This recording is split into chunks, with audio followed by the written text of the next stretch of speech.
ॐ गणेशाय नमस्तुभ्यं विघ्ननाशाय धीमते धनं देहि यशो देहि सर्वसिद्धिं प्रदेहि मे गजवक्त्राय वीराय शूर्पकर्णाय भास्वते विघ्नं नाशय मे देव स्थिरां लक्ष्मीं प्रयच्छ मे एकदन्ताय शान्ताय वक्रतुण्डाय श्रीमते दन्तिने भालचन्द्राय धनं धान्यं च देहि मे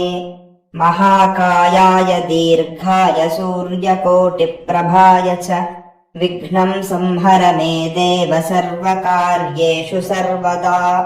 शक्तिसम्पन्नदेवाय भक्तवाञ्छितसिद्धये प्रार्थनां शृणु मे देव त्वं मे भव धनप्रदः नमस्ते गणनाथाय सृष्टिस्थितिलयोद्भव त्वयि भक्तिं परां देहि बलं लक्ष्मीमपि स्थिराम् गणेशाय नमस्तुभ्यं वक्रतुण्डाय वाग्मिने सर्वविघ्नहर श्रेष्ठां सम्पत्तिं चाशु यच्छ मे